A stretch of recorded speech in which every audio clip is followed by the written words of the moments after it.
2/3 of the profits were made by the motor division in Imperial, and a third was made by the logistics business, in terms of the headline earnings per share contribution. And that's roughly the split in terms of the market cap when the motor share opened yesterday. So no, perfectly in line with where we're expecting the share prices to open up in terms of value. We didn't expect a massive re-rating on day one. We believe the value unlock will happen over time as these businesses individually deliver on their strategies and their financial targets over the next 3 to 5 years. So yeah, no, the drop in Imperial was clearly the unbundling happening, and that had to be repriced. I mean, you expected the re-rating, but the extent of the re-rating, I mean, at one stage Imperial was down 60%. Do you think that is oversold in your view of what the actual assets and the underlying value of your group is worth?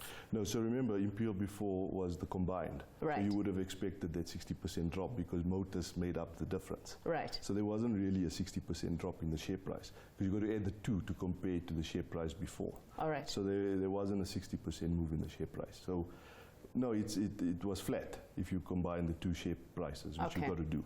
Okay. But Imperial Logistics was the smaller market cap. So before the split happened, our market cap was about 30 billion.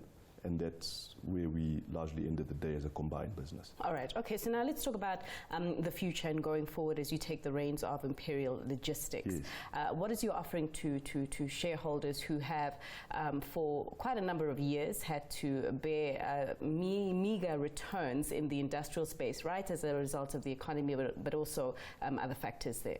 Yeah. So we're quite excited about our prospects and our strategy. A third of the business is in South Africa, a third of the business is in Africa, business in Europe. In terms of why we did the unbundling, was a strategy to create value for shareholders and to create a value unlock, because we don't believe that both businesses are being rated correctly by the market, and that was a big part of the rationale for the unbundling. Going forward, we got to deliver on that. We got to show the earnings growth in terms of getting the South African business performing, getting our Africa business performing as well as our international business. So the last 3 or 4 years, our financial performance has suffered, but we were restructuring. We were getting the portfolio right. We're getting the management structures right, all for the building up of the unbundling. Now we're through that, and we're looking forward. So we're quite excited about the African business outside South Africa. That business, we're targeting to grow low double-digit organically. In South Africa, we one of the largest 3PL, 4PL logistics players with a very wide service offering and capability. And there's enough opportunity in this market for business our size, scale, and service offering to take advantage of the outsourcing potential in this country. Still about 70% of logistics in South Africa is interestingly done in-house. And that's the market we can go and tap in for future growth. In Africa, we largely in the pharmaceutical market and in the consumer goods market, and those are long-term good growth industries to be in. And we act as distributors or route-to-market partners for big multinationals like GSK, Pfizer, in the pharma space, Heineken, British American Tobacco on the consumer goods side. And those multinationals want access to those fast-growing consumer markets in Nigeria, in Ghana, in Kenya, and we offer that. So in Nigeria, for example, our pharmaceutical business gets to 52,000 points of sale. And that's very, very powerful to have, because once you got that route to market, you can add new products, new principle, and those markets have got great growth potential. But then to what degree, as you're talking about your future growth prospects, to what degree will your growth be fueled by acquisitions, or are you looking to grow organically first? Explain the split to me. Yeah, so we're targeting to grow our South African businesses 2 times GDP plus inflation organically. Our European business at the same rate, 2 times GDP plus inflation, and Africa organically should grow at low double digit, which is 10 to 12%. On top of that, we will do acquisitions. We do want to expand our pharma footprint in Africa into new markets, into sub-Saharan Africa, and we'd like to expand our consumer distribution network, which is largely in Southern Africa, into other parts of sub-Saharan Africa. That's where the acquisition capital will go. And then in our international business, we'd like to add international freight management as a capability to that business. Right. Because if you look at Imperial Logistics, it's in the top 25. It's the 25th largest global logistics company. But we don't have any freight management capability, which all tier one. Sure.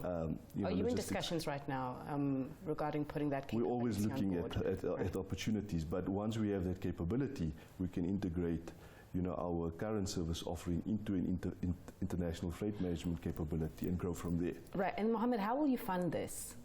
So we've got a reasonably well-geared balance sheet on day one of the unbundling.